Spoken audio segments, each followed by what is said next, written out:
레위기 22장 나갈 차례죠. 22장. 우리가 그 성경 강좌를 하는 목적이 뭔지 다시 한번 마음속에 새기고 가셨으면 좋겠어요. 이제 메인이요. 제일 중요한 본질은 여러분이 댁에 돌아가셔서 개인적으로 성경 테이블 위에 성경을 펼쳐놓고 아침 저녁으로 성경을 읽으실 때 전에 모르던 이야기가 이 성경 강좌를 듣고는 알고 이해할 수 있게 되는 것이 본질이에요. 그게 가장 중요한 목적이에요. 그러니까 성경 강좌를 하는 게 본질이 아니라 성경 강좌는 여러분의 성경 통독을 돕는 것이다. 이렇게 기억하시면 좋겠어요. 다시 말해서 성경 통독이 없는 성경 강좌는 의미가 없다. 금방 잊혀져요. 여러분이 성경을 댁에 돌아가셔서 읽으실 때 성경 읽을 때 그때 목사님 이런 말씀을 하셨지, 이게 이런 구절이구나 라는 것이 이해가 되고 깨달아질 때 성경 강좌는 의미를 찾는 것이지, 오늘 이 오후 시간에 성경 강좌만 듣고 댁에 가셔서 성경 통독을 안 하시면 의미가 없다. 성경 통독만 하고 오셔도 여기서 절반 이상은 건지시는 거예요. 대충 무슨 내용인지도 모를지라도 오늘 같은 경우에 레위기 22장을 먼저 읽고 오시잖아요. 그러면 익숙한 것들이 귀에 들어오실 거예요. 그리고 오늘 설명을 통해서 댁에 돌아가셔서 22장을 다시 한번 읽으시면 이게 그런 내용이구나 라고서 무릎을 치게 되는 것이 가장 중요한 영광 성경 강좌의 목적이라는 거예요. 그러니까 먼저 미리 읽고 오시고 또 들으신 다음에 나중에 다시 한번 읽어보시는 게 굉장히 중요하다. 성경 통독 없이 성경 강좌는 아무 의미가 없다. 다시 한번 새겨드리면서 성경 통독을 다시 한번 권면을 드릴게요. 잘 읽기가 눈이 어두우시고 또 어눌하시면 요즘에 듣는 성경도 많이 있거든요. 듣는 것도 사실 읽는 것으로 간주되니까 많이 들어보시면 좋겠습니다.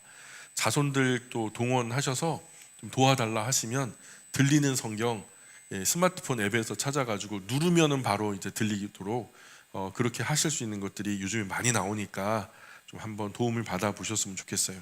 영 어렵다 그러면은 예배당에 가지고 나오셔서 우리 담비 간사님도 잘하시고 우리 최현희 간사님도 잘하시고 젊은 간사님들한테 부탁하면 거절할 사람 한 명도 없습니다. 그렇게 도움을 받으시면 좋겠습니다. 주님 부르시는 그날까지 성경 통독은 멈추면 안 됩니다. 자, 오늘 22장 들어가기 전에 우리가 구약이라 말할 때 구약은 오래됐다, 약속이 오래됐다, 약속할 때 약자예요. 오래됐다, 구. 그래서 오래된 약속을 말하는데 그 오래된 약속이 바로 뭐냐? 레위기다. 오래된 구약, 신약 있잖아요. 구약이 성경으로 치자면 레위기예요. 레위기의 약속, 그 중심된 정신과 의미를 이해한다면 오늘도 이 약속을 마음에 간직하고 하나님께서 기뻐하실 복된 삶을 살아갈 수 있단 말이죠. 다시 말해서 성경 66권 전체가 이 약속을 중심으로 흘러가요. 오래된 약속, 그것이 어떻게 새로운 약속으로 연계되는지, 갱신되는지 이런 이야기들을 마음속에서 잘 맥락을 이해하시면 성경은 되게 쉽다, 생각보다 훨씬 쉽다. 그러니 이 레위기 말씀 자세히 살피는 것은 정말 중요합니다. 우리 지난 시간에 레위기 21장 살펴봤는데 거기서는 어떤 내용 나왔죠? 21장에서 제사장들의 행동 지침과 리더십 이런 부분들이 나왔었어요.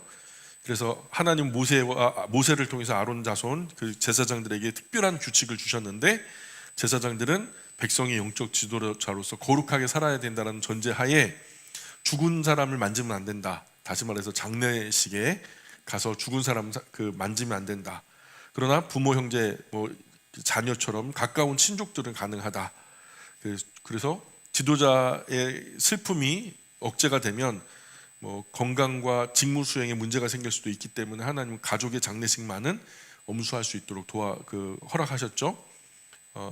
그런데 이제 슬픔을 표현하는 방식도 제사장들이 세상 속에 막 머리를 깎거나 수염을 깎거나 막 몸을 해를 끼치거나 막 그러면은 안 된다. 세상 사람들은 나 너무 슬퍼요 하면서 그런 식의 강력한 슬픔을 표현하지만 하나님의 제사장들은 그러면 안 된다. 이거 제사장들이 오늘 제가 만인 제사장설 설명드리면서 오늘의 그리스도인들이 바로 그런 몫이다 생각하셔야 된다 말씀드렸죠. 그래서 거룩한. 그래서 이 제사장들은 결혼 생활도 거룩한 결혼을 하셔야 된다. 창녀나 이혼한 여인이나 아니면은 그런 과부나 이런 여인들과 결혼하면 안 된다. 거룩한 직무를 수행하는 만큼 그 가정도 흠도 티도 없이 깨끗해야 된다. 대제사장도 또 더 특별하게 구별돼서 정신 바짝 차려야 된다. 이런 얘기를 하면서 대략의 이야기를 한번 읽어보시면 다 이해될 만한. 그래서 21장에 좀 요약을 간단하게 설명드리면, 단순한 제사장의 규정이 아니라 지도자로서 품위와 책임에 대한 메시지를 담고 있고요. 우리도 하나님 앞에서 바른 삶을 살아야 하고 우리 신앙을 통해서 다른 사람에게 좋은 영향력을 끼치는 것이 중요하다. 이것을 우리가 지난 시간에 나누었습니다. 22장으로 건너와서 제사장과 이스라엘 백성이 성물을 다루게 될 때 하나님께 예물을 가지고 와서 바치잖아요. 그때 당시는 하나님께 나올 때 빈손으로 오지 못했어요. 뭔가를 손에 쥐고 하나님께 가지고 와서 하나님께 드리면서 이 예배가 시작됐으니까요. 그래서 꼭 지켜야 하는 규정과 하나님께 드려질 제물의 기준을 설명해요. 그래서 22장의 주제는 성물 규칙이라고 저는 정했어요. 22장의 제목을 성물 규칙, 거룩할 성자, 물건 할 때 물자. 그래서 거룩한 물건을 하나님께 바칠 때 어떤 규칙을 따라야 하는가에 대한 이야기. 22장 1절 2절 한번 읽어볼까요? 22장 1절 2절 읽어주세요. 여호와께서 모세에게 말씀하여 이르시되 아론과 그의 아들들에게 말하여 그들로 이스라엘 자손이 내게 드리는 그 성물에 대하여 스스로 구별하여 내 성물을 욕되게 함이 없게 하라. 나는 여호와이니라. 어려운 말 없어요. 여호와께서 모세를 통해서 아론과 아론의 아들들에게 하신 말씀입니다. 모세를 통한다. 이게 굉장히 중요하죠. 이스라엘 백성이 나에게 드리는 거룩한 예물을 조심스럽게 다루어야 한다. 그 예물 함부로 다루는 것은 나의 거룩한 이름을 욕되게 하는 거다. 나는 여호와다. 정신 바짝 차려라. 나 여호와야. 너희를 지은 여호와, 너희를 구원한 여호와. 계속 반복하죠. 3절입니다. 계속 읽어볼게요. 시작. 그들에게 이르라. 누구든지 내 자손 중에 대대로 그의 몸이 부정하면서도 이스라엘 자손이 구별하여 여호와께 드리는 성물에 가까이 하는 자는 내 앞에서 끊어지리라. 나는 여호와이니라. 앞으로 너희 자손 대대로 계승하여 알려주어야 된다. 너희 자손 중에 누구든 이스라엘 백성이 나에게 바치는 거룩한 예물을 나 여호와께 가지고 와 드리는 사람이 부정할 경우 그는 다시는 나에게 가까이 올 수 없다. 나는 여호와다. 그러니까 하나님 앞에 나올 때 부정한 채로 오지 말라는 거예요. 예수님도 예물을 하나님께 드리다가 싸운 것이 생각나거든 가가지고 형제와 화해하고 와서 다시 드려라. 그런 얘기를 하셨죠. 부정한 사람이 가져오는 예물 안 받겠단 말이죠. 왜 그럴까요? 왜 그럴까요? 예물이 커요? 예물 드리는 사람이 커요? 간단한 산수를 한번 해볼까요? 예물이 커요? 예물을 드리는 사람이 커요? 그죠? 예물을 드리는 사람이 커요. 큰 것이 작은 것에 영향을 끼친다는 논리로 볼 때 부정한 사람이 드리는 정한 예물도 부정해지는 거죠. 예물을 드리는 사람이 예물에 영향력을 끼칠 수 있죠. 그러니 내가 부정하다면 이 예물 또한 부정하게 될 수 있단 말이죠. 그러니 부정한 행동 버리고 정한 모습으로 정한 예물을 바치라는 거예요. 이게 율법이 정신이에요. 그러니 예물이 중요해요? 예물 드리는 사람이 중요해요? 예물 드리는 사람이 중요하다는 거예요. 내가 아무리 세상에서 뭐 땅끝에 가가지고 막 보물섬에 가가지고 엄청나게 정한 예물을 가지고 와서 하나님께 드리는데 내가 부정한 사람이야. 그러면 그 예물도 부정해지는 거예요. 그러니까 예물 드리는 사람이 중요해요. 그래서 예수님도 예배가 그런 원리라고 하시잖아요. 하나님은 예배만 바라는 분이 아니에요. 나는 절만 받아 먹어야 되겠다. 예를 갖춰 나한테 절을 해라. 그 예배잖아요. 근데 하나님이 예배를 그렇게 그냥 배고파 하시고 예배에 집착하시고 그런 분이 아니라고요. 그 예배를 드리러 온 사람, 그 사람을 중요하게 여긴다는 거죠. 그래서 하나님은 예배하는 자를 찾으시느니라. 맞아요? 이 원리를 꼭 기억하셔야 돼요. 그 예배를 거룩하게 하는 건 예배자들이에요. 그래서 물질과 형식에 치우쳐서 본인은 돌아보지 못했던 그때 당시 바리새인들, 율법학자들, 예수님께 크게 혼난 이유가 뭐예요? 그냥 11조에 그냥 심지어는 상추쌈 하나에 11조까지도 받추면서 박하와 회향과 근채는 텃밭 채소에서 가꾼 채소의 11조도 바치면서 자기들은 그 더 중요한 어떤 예배자들은 보살피지 않는 거예요. 영 틀려먹은 자세로 하나님께 오더라는 거예요. 그래서 예수님께 크게 혼났죠. 그래서 4절부터 7절까지 계속 읽어볼까요? 4절부터 7절까지 시작. 아론의 자손 중 나병 환자나 유출병자는 그가 정결하기 전에는 그 성물을 먹지 말 것이요 시체의 부정에 접촉된 자나 설정한 자나 무릇 사람을 부정하게 하는 벌레에 접촉된 모든 사람과 무슨 부덩이든지 사람을 더럽힐 만한 것에 접촉된 자 곧 이런 것에 접촉된 자는 저녁까지 부정하니 그의 몸을 물로 씻지 아니하면 그 성물을 먹지 못할지며 해질 때야 때야 정하니니 정하니. 그 후에야 그 성물을 먹을 것이니라 이는 자기의 음식이 됨이니라. 제사장 아론 자손 중에 악성 피부병이나 유출병에 걸린 사람은 그 병이 깨끗하게 나을 때까지는 거룩한 음식을 함께 나누지 말아야 합니다. 이런 사람하고 함께 나누다 보면 어떻게 되죠?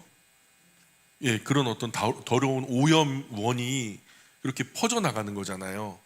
그러면은 이 한 사람만 건강에 문제가 생기는 게 아니라 함께 음식을 나눠 먹은 사람들이 다 같이 건강에 이상이 생기는 거잖아요. 맞아요? 지금 그걸 얘기하는 거예요. 하나님 앞에서 정하다 부정하다는 것은 종교적인 형식의 어떤 거룩성을 말하는 게 아니라 성속을 말하는 게 아니라 위생적으로 이런 오염원을 가진 악성 피부병이나 유출병에 걸린 사람들, 뭐 이런 시체에 몸이 닿아서 위생적으로 합당하지 않은 사람들, 이런 사람들하고 그때 당시는 떡을요, 우리 유럽이 아니라 유대의 중근동의 사람들의 식사 자리를 한번 보셔야 돼요. 그럼 무슨 의미인지 알아요. 큰 빵을요 서로 나눠 먹어요. 근데 그 손에 뭐 고름 같은 게 묻어 있어 봐요. 오염된 어떤 진물 같은 것들이 남아 있어 봐요. 그러면은 음식을 나누는 사람들은 다 오염되는 거예요. 그러니까 그런 것 시체에 다 몸이 위생적으로 합당하지 않은 사람이나 아내와 잠자리를 하지 않았는데도 정액이 저절로 흘러나온 사람이나 위생적이지 못한 짐승에 몸이 닿은 사람도 저녁 때까지 깨끗할 수 없으니 이런 원칙을 지켜야 된다라는 게 뭐냐면 그런 사람하고는 음식을 같이 나누어 먹으면 안 된다. 무슨 말인지 이해 가세요? 그러니 나에게 바치는 거룩한 음식을 함께 나누어 먹을 수 없다. 그러니까 하나님 앞에 바치지만 제사장들은 그 바쳐진 것을 물려내서 그 음식으로 제사장들끼리 나누어 먹는 거잖아요. 김씨 제사장, 이씨 제사장, 최씨 제사장, 정씨 제사장 이 4분의 1로 나눠서 먹는데 그 오염된 사람들이 뜯어가지고 나눠주면은 이게 어떻게 되겠냔 말이죠. 그래서 그는 물로 몸을 깨끗하게 씻고 나서야 깨끗해질 것이다. 무슨 의미인지 이 가시죠? 하나님이 그냥 종교적인 이유로 씻어라, 제의적인 그 이유로 씻어라 그런 게 아니라 위생적인 이유로 그런 지저분한 질병의 근원에 오염될 수도 있으니 이런 사람들은 음식을 나눠 먹는 일에 정말 각별하게 주의해야 된다 이렇게 말하는 거예요. 8절 계속 읽어볼게요. 8절 시작. 시체나 찢겨 죽은 짐승을 먹음으로 죽은 짐승 시체나 다른 짐승에 물려 죽은 짐승은 먹지 말아라. 오염될 수 있어요. 다른 짐승의 이빨에는 굉장히 많은 박테리아가 있거든요. 그래서 들에서 다른 짐승에게 물려 죽은 시체들 보면요, 물린 자국부터 썩어 들어가요. 물린 자국부터 썩어 들어가고 들에서 자연스럽게 죽었다 해도 안에서부터 나쁜 병균들이 바깥으로 부패하면서 나오기 때문에 이렇게 바깥에서 죽었다 해가지고 우리 어르신들 그런 거 있잖아요. 고라니 같은 거 길 가다가 치어 죽었어. 그거 주워다가 이제 깨끗하게 발라가지고 이렇게 고기 구워 먹고 그러시는 분들도 있더라고요. 근데 그런 거 먹으면 된다 안 된다? 언제 죽었는지 알고요. 얼마나 부패했는지 알고요. 우리가 그 가게에서 파는 그런 그 고기들도요, 신선도가 떨어지면 안 먹잖아요.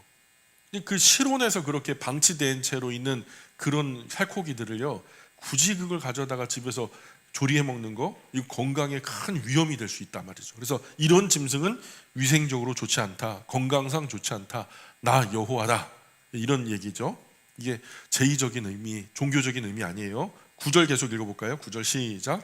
그들은 내 명령을 지킬 것이니라. 그것을 속되게 하면 그로 말미암아 죄를 짓고 그 가운데에서 죽을까 하노라. 나는 그들을 거룩하게 하는 여호와이니라. 제사장들은 지금까지 내가 설명한 말을 잘 준수해야 할 것이다. 나의 이 말을 하찮게 여겼다가는 죽음을 면하지 못할 것이다. 나는 제사장을 거룩하게 구별하여 뽑아낸 여호와다. 이런 말씀 하시는 거죠. 10절부터 14절까지 그 다음 한번 볼까요? 10절부터 14절까지 시작.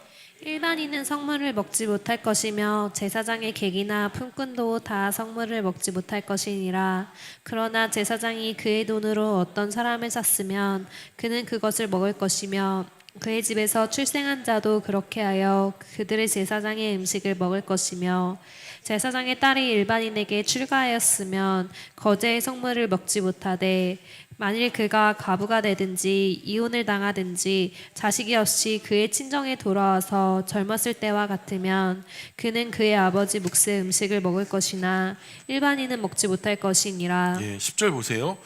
일반 사람은 나에게 바치는 거룩한 예물을 먹지 말아야 한다. 일반 사람이라 하면 어떤 사람을 말할 걸까요? 제사장 가족 또는 레위 지파에 속한 아론의 자손들에게 이제 제사장 역할이 계승되는데 그 제사장 가문 바깥에 있는 사람들을 일반 사람이라고 말하는 거예요. 그래서 오직 제사장 가문의 사람만 거룩한 예물을 먹어야 하고 그 외에 제사장 가문 바깥의 사람들은 이 음식을 같이 나눠 먹으면 안 된다. 제사장 집에 머물러서 잠시 동안 같이 사는 사람이나 또는 제사장 집에서 품삯을 받고 일하는 사람은 내게 바친 거룩한 예물을 제사장들과 같이 나눠 먹으면 안 된다. 자, 여기서 일반인이라는 것은 주르라는 단어를 쓰는데 타인이에요. 여기서 타인은 누굴까요? 내가 아닌 타인인데 제사장 가문에 속하지 않은 사람을 타인이라고 말해요. 또는 다른 말로 다른 사람. 그래서 정확하게는 제사장 가문에 속한 사람들 외의 사람들, 제사장 집안이나 그 집안에 속해서 그에 준하는 사람들, 이런 사람들 말고는 다 외인인 거예요. 그래서 하나님의 성막에서 제물로 바쳐져서 제사장들에게 돌아가는 원래의 음식, 일반인들이 이런 것들을 먹어서는 안 된다 이렇게 말해요. 왜 제사장들은 욕심꾸러기인가요? 왜 제사장들은 지들만 먹고 일반인들한테는 안 줘요? 이거 좀 이해가 안 가죠? 제사장들도 적어도 12목을 먹으니까 더 풍성할 텐데 좀 나눠 먹으면 안 되나?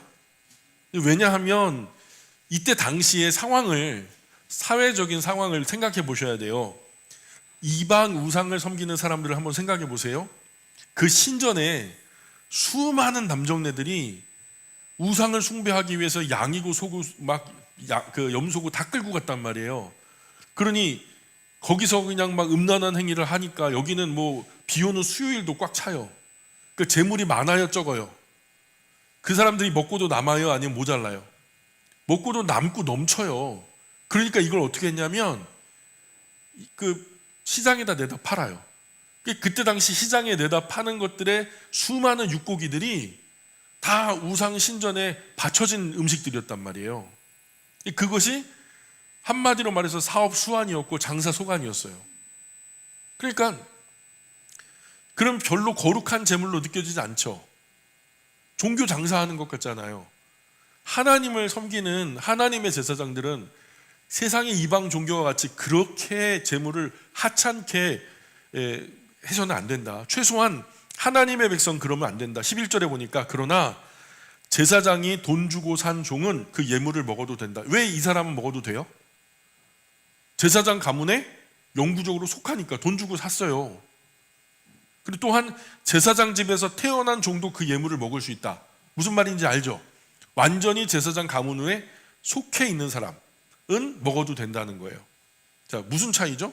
영구적으로 제사장 가문에 속하게 된 사람들. 그러니까 이런 사람들이 먹고 살 길을 열어주는 거예요. 이런 원리는 다음 절에 가면 더 또렷해지죠. 12절 13절에 뭐라고 말해요? 제사장 딸이라도 제사장이 아닌 다른 사람에게 시집을 가면 거룩한 예물을 먹을 수 있겠어요, 없겠어요? 퀴즈. 제사장 가문이 아니라 다른 가문으로 이사를 간, 시집을 간 딸은 이 제물을 먹을 수 있을까요, 없을까요? 못 먹어요. 퀴즈. 이게 틀린 거예요. 못 먹는다는 거예요. 그가 과부가 되었거나 시댁에서 소박을 맞았어요. 자식 하나 두지 못하고 다시 친정으로 되돌아왔을 때, 그때는 예물을 먹을 수 있을까요, 없을까요? 먹을 수 있다. 먹을 수 있다. 그러나 제사장 가문과 관련 없는 사람은 그 누구도 제사장 집에서 거룩한 예물을 같이 먹으며 살아갈 수 없다. 오직 제사장 가문에 딸린 사람만 그 거룩한 예물을 함께 먹으며 살아갈 수 있다.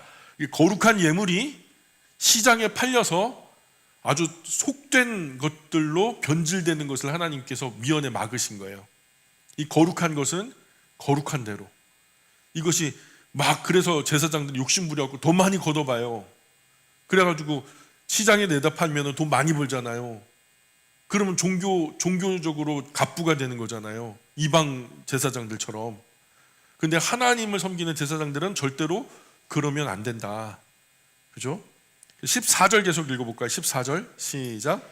만일 누가 부지 중에 성물을 먹으면 그 성물에 그것의 5분의 1을 더하여 제사장에게 줄지니라. 예, 혹시라도 알지 못하고 거룩한 예물을 먹었을 때는 제사장 가문이 아니라 다른 제사장 가문 바깥에 있는 사람이 혹시라도 거룩한 예물을 알지 못하고 먹었을 때는 그는 자신이 먹은 것보다 5분의 1을 더해서 제사장에게 도로 갖다 줘야 된다. 이렇게 말해요.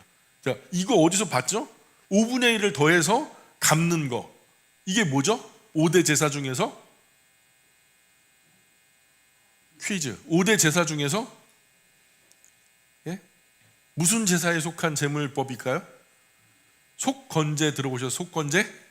속건제는 남의 이웃에게 피해를 줬단 말이에요. 내가 어떻게 하다가 돌을 던져갖고 유리창이 깨졌어. 근데 유리창이 10만 원이야. 10만 원만 갚으면 된다, 안 된다? 안 된다. 어떻게 갚아야 된다? 12만 원 갚아야 된다. 12만 원. 5분의 1을 더해서. 그런데 이게 나는 이거 깬 거 내 잘못 아니야. 그런데 재판까지 갔어. 재판까지 갔는데 내가 패소했단 말이에요. 제사장이 뭐라 그랬냐면, 판단해 주는 사람이 뭐라 그랬냐면, 이거 네 책임 맞아. 이게 재판까지 가가지고 이게 내 책임이 됐다면 어떻게 돼야 될까요? 전선생님 말씀하신 2배. 2배를 갚아줘야 되는 거예요. 그러니까 재판까지 가지 않고 어쨌든 자기가 실수로 이렇게 먹은 거를 깨닫게 됐어요. 그러면 어떻게 된다? 5분의 1, 20%를 더해서 갚아줘야 된다. 하나님은 이거를 제사장에게만 허락한 것이지 제사장 가문에 속한 사람들 바깥에 있는 사람들에게는 허락한 적이 없어요.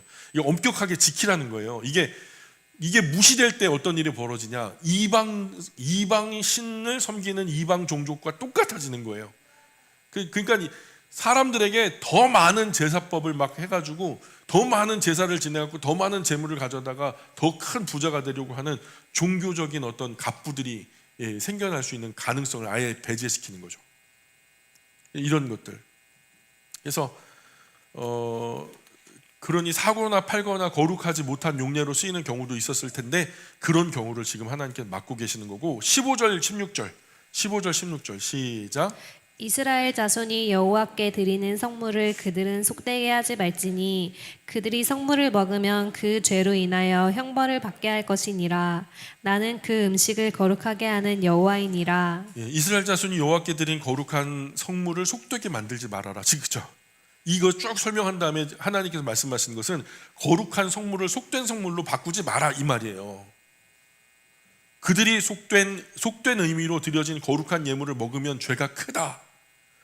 그 죄에 따르는 벌을 받게 될 것이다. 나는 그 음식을 거룩하게 만드는 여호와다. 하나님께서 거룩하게 하셨는데 사람들이 그걸 받아가지고 세상에 나아가서 또 속되게 만들면 얼마나 불손한 죄를 저지르는 거예요. 벌 받아 마땅하죠. 그러니까 그 죄에 따르는 벌 받게 될 거라고 하나님 말씀하시잖아요.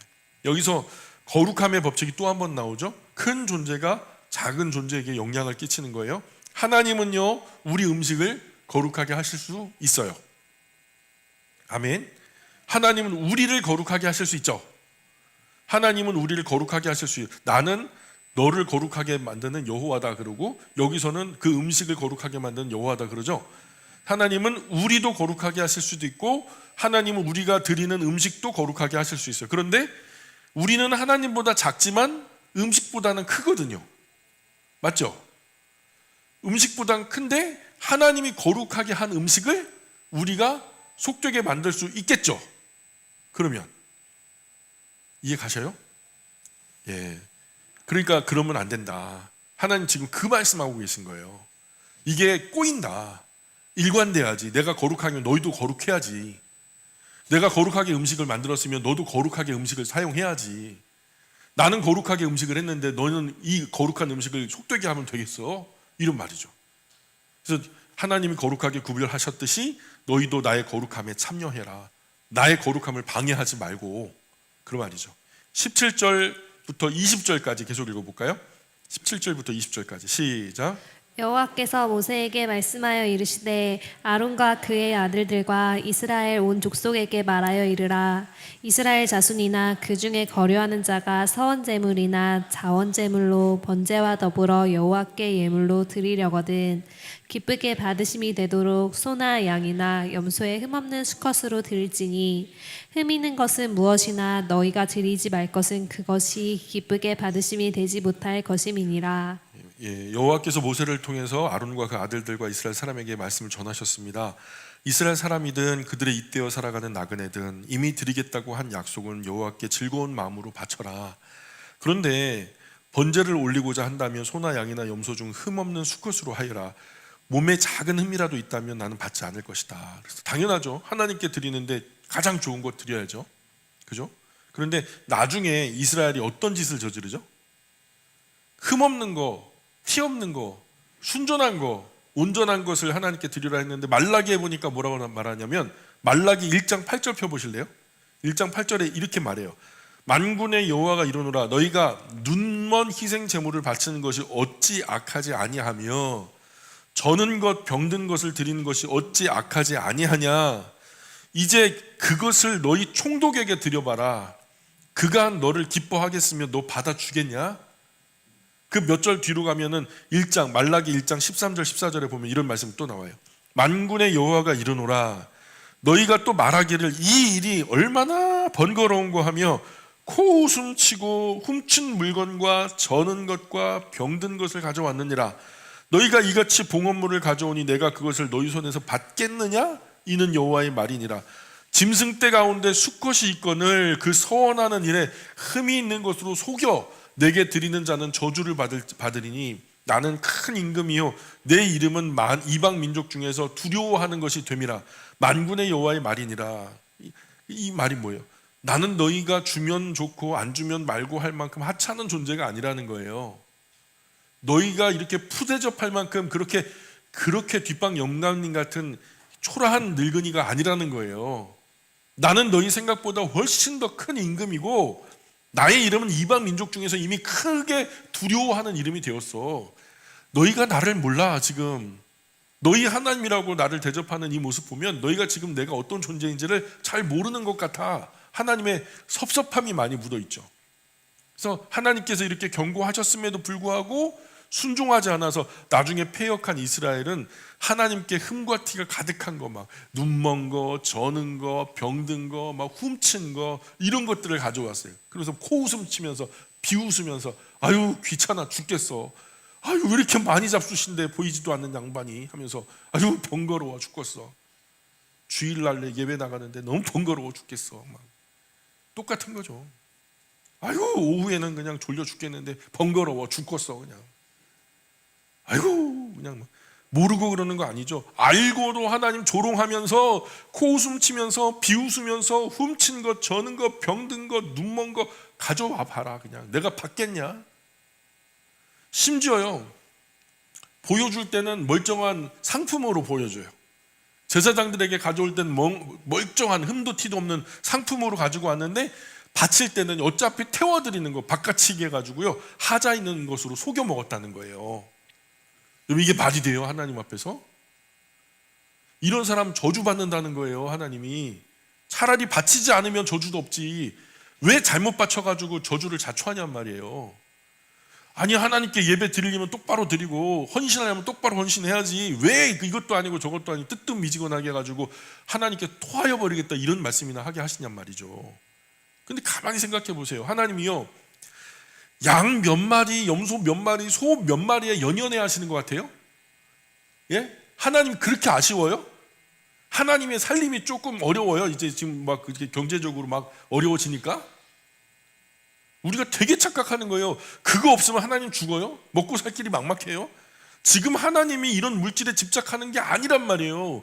이거는 누구를 위함이냐면 우리를 위함이라고요. 목사님들 모임에 갔는데 삼계탕이 나왔어요. 너무 기분 좋았어요. 천안에 갔는데 이게 거기서 되게 잘하는 집이래요.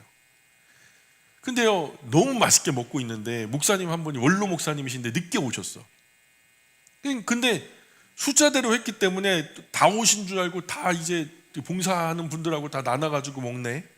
그러니까 온전한 게 없는 거예요. 그래서 막 이제 삼계탕이 없는데 원로 목사님이 늦게 도착하시니까 급하게 그 봉사하시는 분들이 삼계탕 한 그릇을 먹다가 말아가지고 중간에 이제 내온 거죠. 다리도 한 짝 없죠. 날개도 떨어져 나갔죠.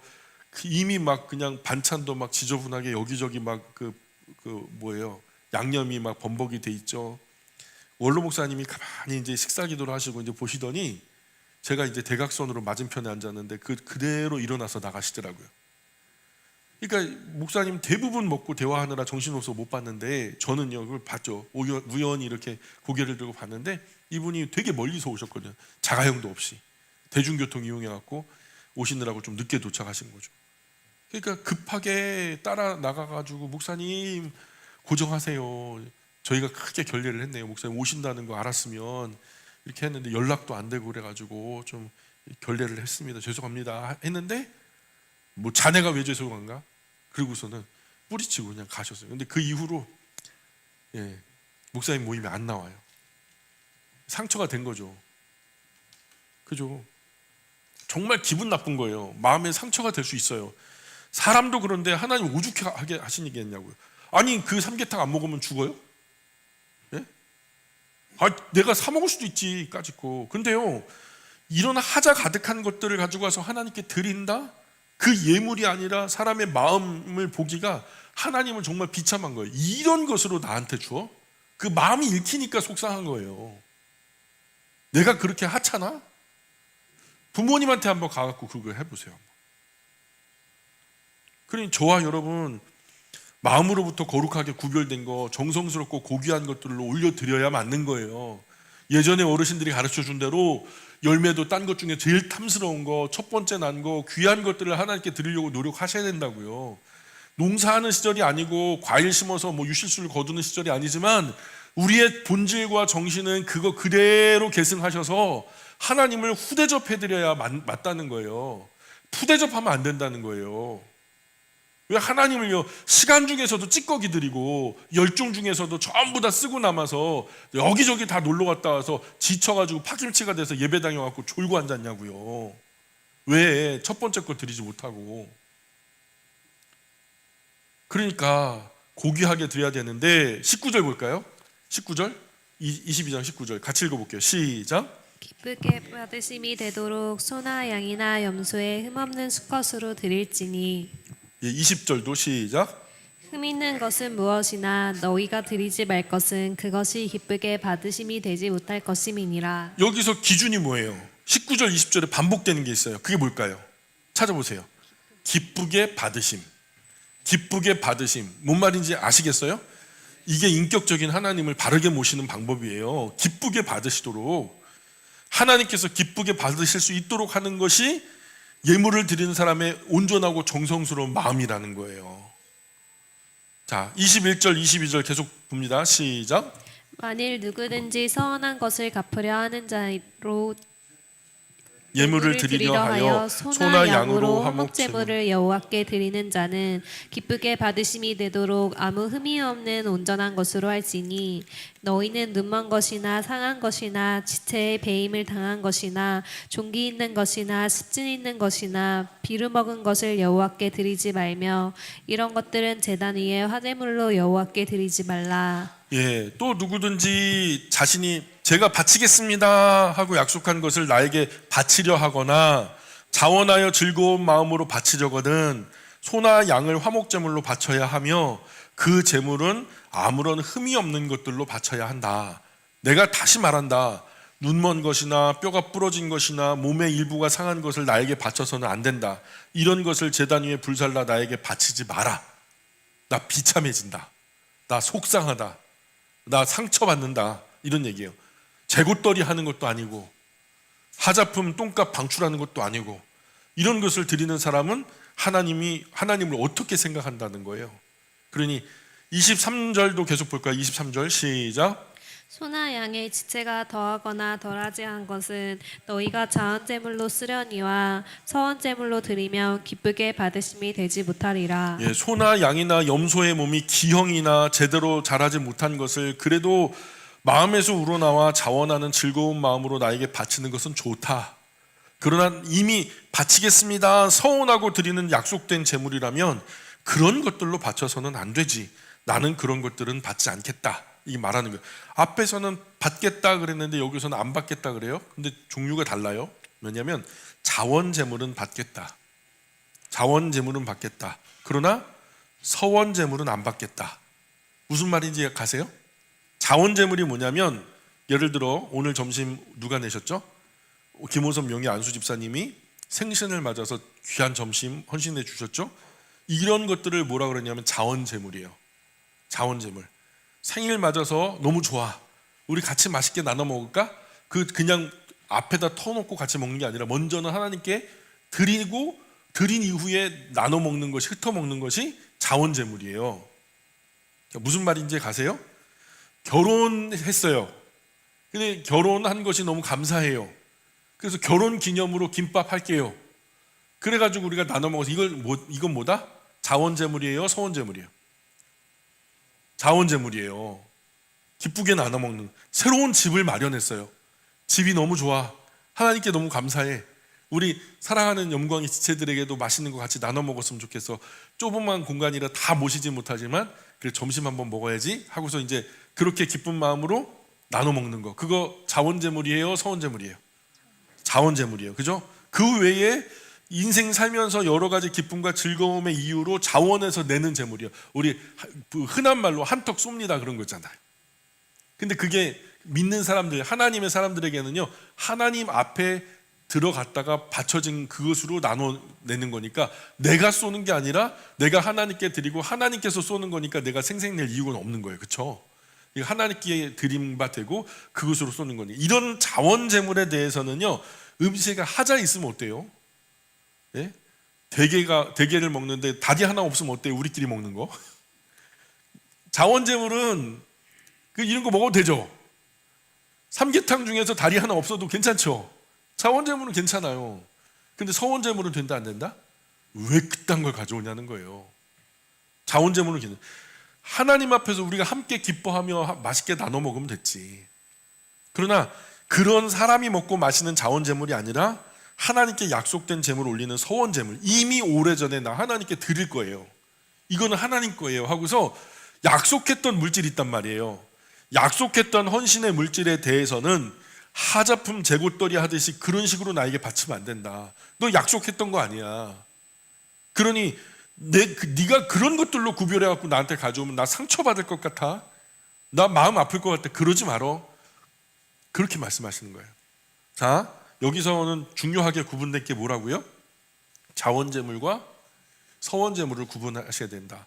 자원제물은 조금 흠이 있고 튀고 있는 것도 뭐 허락하시겠다. 근데 서원제물은 이미 약속한 거야. 이미 오래전에 너가 기도하면서 나에게 약속한 거야. 그런데 그걸 하자품으로 보내? 그런 되게 섭섭해 하시는 거죠. 24절 25절 계속 읽어볼게요. 시작. 너희는 고환이 상하였거나 치었거나 터졌거나 배임을 당한 것은 여호와께 드리지 말며 너희의 땅에서는 이런 일을 행하지도 말지며 너희는 외국인에게서도 이런 것을 받아 너희 하나님의 음식으로 드리지 말라. 이는 결점이 있고 흠이 있는 것인즉 너희를 위하여 기쁘게 받으심이 되지 못할 것임이니라. 고환이 터졌거나 베었거나 뭉개져서 상한 재물을 나에게 가져오지 마라. 너희 땅에서 이런 일을 하지도 마라. 너희 땅에서 이런 일을 하지도 마라라는 말은 전제가 뭐예요? 다른 땅에서 이런 일이 있다는 얘기죠. 자, 이런 가축을 외국인에게 받아서 나에게 드리는 것도 안 된다.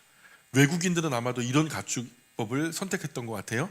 그것은 나를 기쁘게 하는 재물이 될 수 없다. 요즘에 수소나 뭐 수태지 같은 경우에요, 살을 찌우기 위해서 아주 어린 시절에 불가기를 하죠. 예, 그러니까 이렇게 해서 종자소 같은 경우에는 씨를 받아야 되니까 불가기를 안 하는데, 소나 돼지 같은 경우에 불가기를 해요. 그러면은 뭐가 좋아지냐면 1차로 냄새가 안 난대요. 군중내가 안 나고 고기 군내가 안 나고, 두 번째로 살이 더 많이 찐대요. 피중피중 살이 더 많이 찐대요. 그래서 상품성이 커진대요. 그럼 상품성이 커지면 어떻게 돼요? 돈 많이 벌겠죠. 그렇죠? 그러니까 돈을 많이 벌 생각으로 이방인들 중에서는 그런 것들을 불가기 해가지고 아주 비대육으로 만들어서 돈 많이 벌려고 그렇게 이렇게 소나 양이나 염소를 키우는 경우가 있었던 게죠. 그러니까 하나님은 그런 걸 근데 안 좋아하신대요. 하나님 동물 복지에 신경 쓰세요. 비인격적인 모습으로 키우거나 이런 모습으로 조리하는 것조차도 싫어하세요. 나중에 끝까지 보시면 아시겠는데, 하나님은 차라리 그런 거 해가지고 막 고기가 이게 비대하거나 냄새 안 나는 맛있는 고기 먹으려고, 그거 차라리 고기 좀 덜 먹지. 아무리 짐승이지만 그런 짓까지 해가지고 사람 돈 많이 벌고 맛있는 고기 먹을 욕심으로 동물들에게 그런 짓 하지 말라는 거예요. 그런데 목사님이 현대산업을 몰라서 그래요. 그렇게 안 하면 이 많은 고기 수요를 다 감당할 수가 없어요. 아니요, 그게 잘못된 게 아니라 우리가 오늘 고기를 너무 많이 먹어요. 식품 영양학자들도 동일하게 하는 말이, 현대인들은 고기를 너무 많이 먹는데요. 과거에 비해서 몇 배를 먹냐면 한 20 몇 배를 먹는데요. 제가 통계를 봤는데 까먹었어요. 근데 20 몇 배를 먹는데요. 과거 사람들에 비해서 고기를요 20 몇 배를 먹는다니까요. 고기 더 많이 먹으면 안 돼요. 성인 한 사람에게 필요한 고기의 양은요, 거기서 굳이 단백질을, 쓰레기 단백질을 취한다 해도 1kg에 1g밖에 안 된대요. 100kg의 사람은요 100g만 먹으면 된다는 거예요. 근데 내일 되면은요 200g이 필요한 게 아니라 내일도 100g. 그런데 한국 사람들은 고기를 어떻게 먹어요? 안 먹다가 한꺼번에 몰아먹죠. 한 1kg를 몰아먹는단 말이에요. 그럼 900g은 잘못 먹은 거예요. 그건 의미가 없다는 거예요. 이 극상품 단백질은 전부 다 짙은 푸른색 그 식물의 잎에 단백질이 완전히 농축돼 있대요. 그게 태양에서 그 태양빛을 잡아가지고 엽록소 과정을 통해서 이 질소화 해가지고 단백질 원을요 거기다 꽉 잡아 놓은 거예요. 그러니까 이것을 먹으면 자연스럽게 단백질이 섭취가 돼요. 그리고 이것만으로도 살아도 아무 문제가 없어요. 자, 그런데 사람들이 욕심껏 더 많은 고기들을 생산해내려고, 맛있는 고기를 생산해내려고 오늘 사육법이 많이 오염이 됐단 말이에요. 그리고 이런 시절에 나오는 고기들은 많이 먹으면 된다, 안 된다? 안 된다. 자, 이후에도 그 말씀 나오시는데요. 26절부터 28절까지 계속 읽어볼게요. 정신 바짝 차리시고 26, 27, 28 시작. 여호와께서 모세에게 말씀하여 이르시되 수소나 양이나 염소가 나거든 이래 동안 그것의 어미와 같이 있게 하라. 여덟째 날 이후로는 여호와께 화제로 예물을 드리며 기쁘게 받으심이 되리라. 암소나 암양을 막론하고 어미와 새끼를 같은 날에 잡지 말지니라. 예, 수소나 양이나 염소가 태어나면 7일 동안 아무 제한 없이 그 어미와 같이 그냥 두어라. 어미 품에서 이제 젖도 먹고 어미의 어떤 품을 느끼도록 충분히 배려하라는 거예요. 그러나 8일 이후에 나에게 화제로 바친다면 그때는 내가 기쁘게 받을게. 그러나 암소나 암양을 막론하고 어미와 새끼를 같은 날 잡지는 마라. 아마도 그때 이방 문화 속에서 어미가 새끼를 낳자마자 어미와 새끼, 그리고 심지어는 그 안에서 태반이 나오잖아요. 태반까지도 삶아가지고 같이 버무려 내는 음식이 있었어요. 그런 음식. 이게 말 그대로 맛은 좋을지 몰라요. 뭐 어떤지 모르겠어요. 그게 인기가 있는지 뭐 보신으로 먹었는지 모르지만 봐요. 한날 한시에 어미와 새끼를요. 그것도 방금 출산한 어미를, 방금 태어난 새끼를, 그리고 그 태반과 함께 삶아 먹는다? 이게 어때요? 인격적으로 조금 잔인하게 느껴지지 않아요? 좀 잘못됐다고 여겨지죠. 그러니까 하나님은 아무리 동물이라도 어미와 새끼가 한날 죽는 것도 마음이 쓰이시는 거예요. 맞아요? 하나님 마음 쓰이시니까 이렇게 금지를 하죠. 최소한 7일은 어미와 함께 아무 제한 없이 두라는 거예요. 신명기에서도 비슷한 말이 나오거든요. 염소 새끼를 그 어미 젖에 삼지 말아라. 들어보셨어요? 그죠? 함께 취하지 말래요. 너무 잔인하잖아요. 염소 새끼가 엄마 젖을 먹어야 되잖아요. 그런데 어미 젖에다가 새끼를 삶아서 사람이 먹겠다고요? 별로 아름답게 보이지 않는 거예요. 하나님은 신경 쓰이시는 거예요. 또 심지어는 새도요, 알을 품고 있는 새를 보게 되면 그 어미 새와 새끼를 함께 취하지 말아라. 새끼는 취해도 되지만 어미는 반드시 놓아줘라. 그리고 어떤 약속으로 이어지는지 아세요? 그런 마음으로 살아간다면 네가 복을 누리고 장수하게 될 것이다. 놀랍죠? 동물, 짐승들에게 인격적으로 하지 못할 잔악한 일들을 안 하는 거, 이것도 하나님이 지금 보고 계시는 거예요. 야, 이거 대단한 말씀이에요. 외국 음식 중에서 어떤 음식이 있냐면 소젖에다가, 그러니까 우유죠, 소젖에다가 송아지를 삶는 거예요.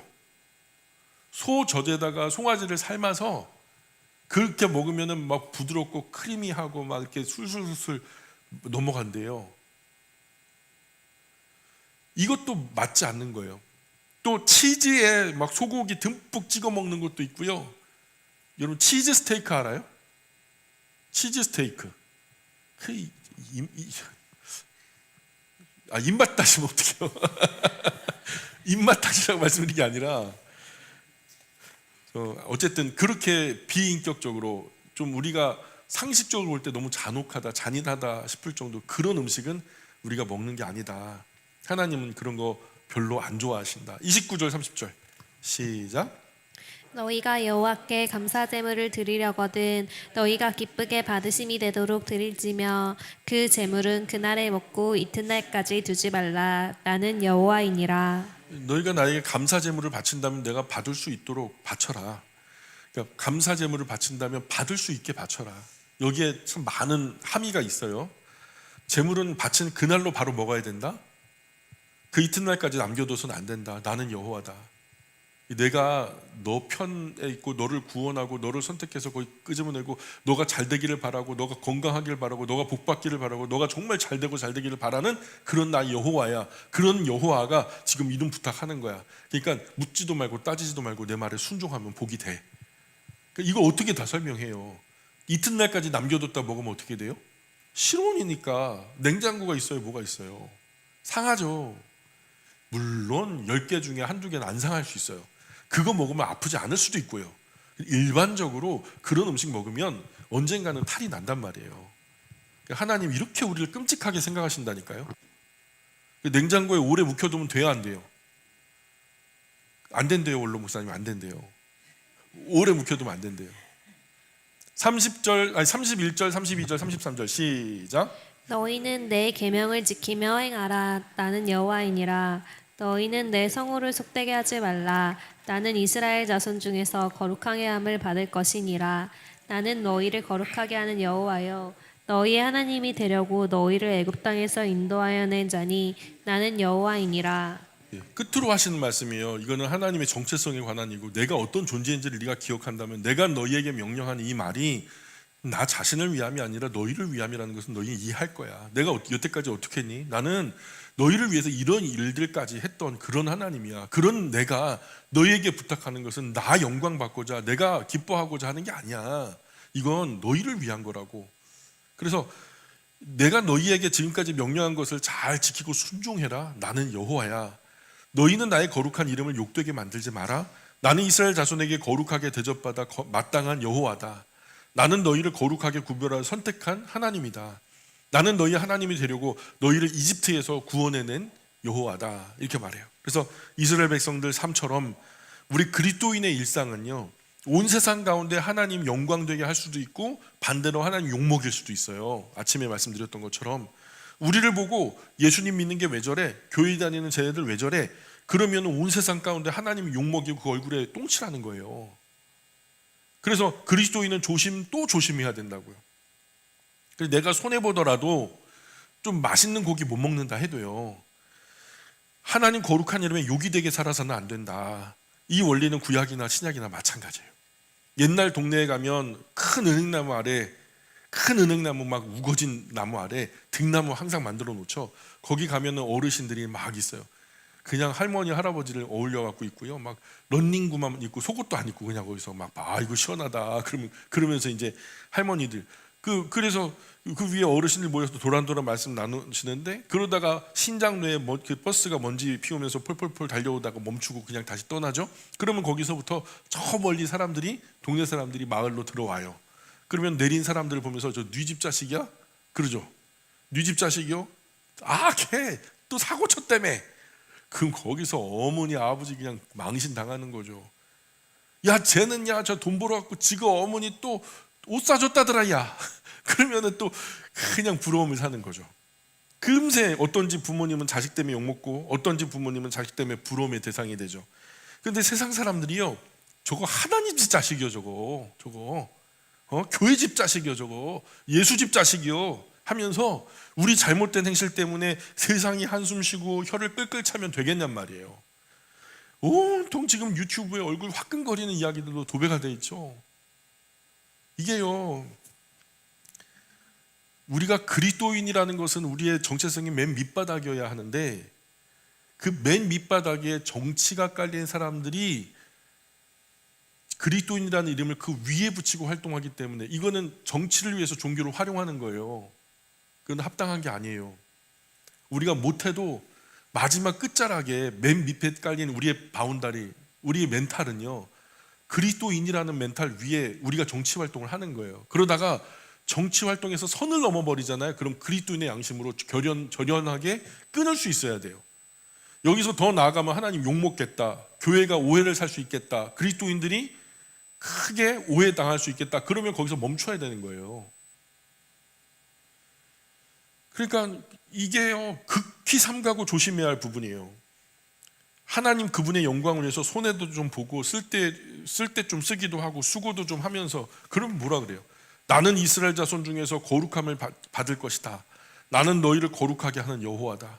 나는 너희 하나님이 되려고 너희를 이집트 땅에서 너희를 구원해낸 여호와 너의 하나님이다. 그러니 구약시대 이스라엘 사람들도 그 삶을 반듯하게 살아서 하나님이 욕이 아니라 영광 돌리는 삶을 살려고 노력했다면 우리는 오늘 더더욱 하나님 영광 위에 살아드려야 맞죠. 그때 하나님과 이스라엘이 세운 언약은 짐승피로 세운 언약이잖아요. 레위 언약은 짐승피로 세운 언약이잖아요. 근데 저와 지금 여러분이 가지고 있는 하나님과 우리 사이에 맺은 언약은 짐승의 피가 아니죠. 하나님의 유일하신 아들 구주 예수님 피로 세운 새 언약이에요. 그러니 짐승 피로 세운 그 언약도 이렇게 중요하게 목숨 걸고 지켰다면 그 구주 예수님의 피로 세운 새 언약은 우리는 얼마나 더 성실하게 진실하게 지켜야 되냔 말이에요. 그러니 하나님 거룩한 이름에 영광 안겨드리는 인격적이고 경건하고 거룩한 삶의 주인공이 다 되시기를 주님으로 축원합니다. 6월 한 달 경건한 이름으로 멋지게 살아 승리하시기를 축복합니다.